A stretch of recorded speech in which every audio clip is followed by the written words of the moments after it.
channel. Now, let's have a look at the 80th parallel on a flat Earth map. Imagine that. The Antarctica turns into an ice wall.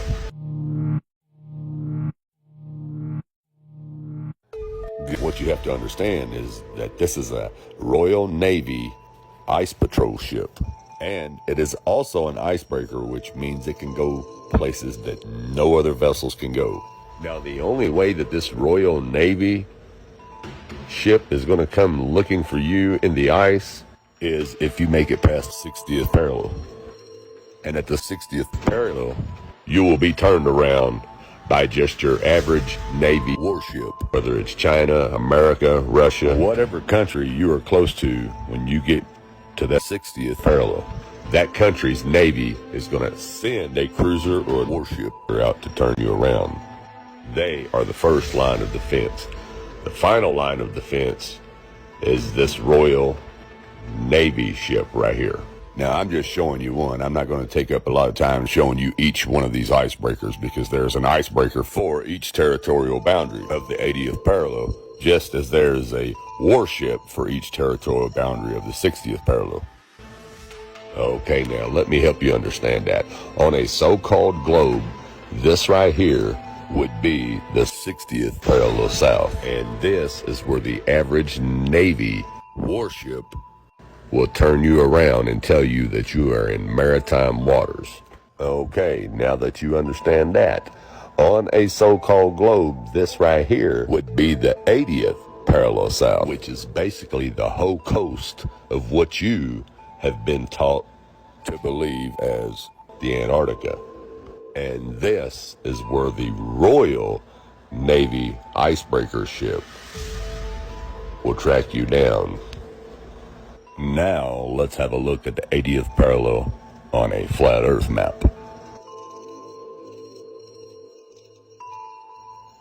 Imagine that. The Antarctica turns into an ice wall. And look at that. The 80th parallel is the perimeter of the ice wall, which the Royal Navy icebreaker protects. And like I said, there is one of these icebreakers for each territorial boundary.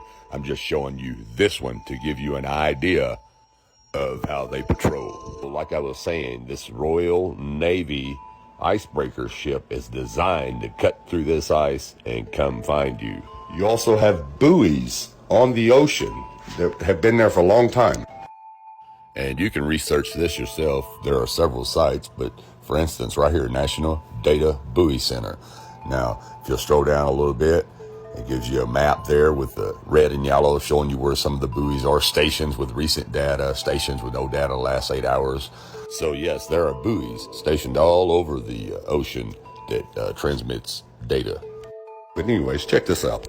Even if you can go under the radar of the Navy, they have these buoys that set off signals that will notify the Navy of your exact location. Here is a Google diagram of how it works. Just simple towers. The buoys are like towers on the ocean because the ocean is flat. So they send a signal to each one. And as soon as that signal goes off, when the waves get just a little bit rough, they know exactly where you are. And if you've ever seen a Navy radar, you would know that. Look at it. It's a flat, round disc. Shows the whole Earth. Now, I'm going to show you guys something. They even show you how they can find you without using radar. They hit it in the movie. Check this out. Harbor here. We're approximately here. And they, whatever they are, we're somewhere in the middle. We're trapped anywhere. What we know right now is we can't target them unless we have a plain line of sight. Without radar, we have no way to track them, correct? Correct. Okay, so they can't see us and we can't see them. And we have no way to hit them from a safe distance. There is a way. A way? A way of seeing them without seeing them. You're going to reference Art of War right now, aren't you? What are we supposed to do? Fight the enemy where they aren't? Move like water? My way is much more simple. Water displacement. How do you track water displacement? Tsunami buoys. Tsunami buoys. You have them surrounding your islands, transmitting displacement data. We hack into their transmissions, form a grid. You can't track anything without radar. I don't need radar. Just the radio frequencies.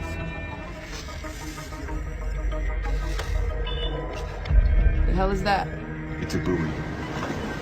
If it gets hit by a wave, it transmits a signal.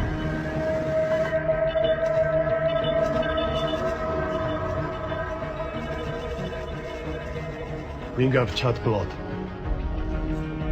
Chart plot. Bring it up.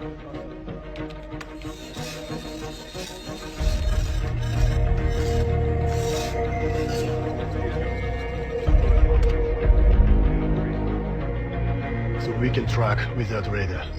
We would practice it as a contingency plan. Dirty, cheating, sneaky. Rough world. Like I said, the buoys are like towers that give off a signal, people. So no matter where you are on that ocean, they know exactly where you are. These are the things that will happen to you if you get caught somewhere between the 60th and the 80th parallel in maritime waters under the Antarctic Treaty.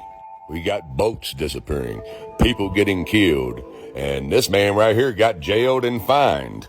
Now think about that, people. Jailed and fined, boats disappearing, people getting killed, all because they're going over here to try to check out this big old snowy ice continent that supposedly don't nobody live on but some penguins. Think about that. Think about that. Now, I don't care whether you believe me or not. That's on you. I'm just telling you the facts. Anyways, let's move on. Now, let's say you can make it past this territorial boundary of the 60th parallel.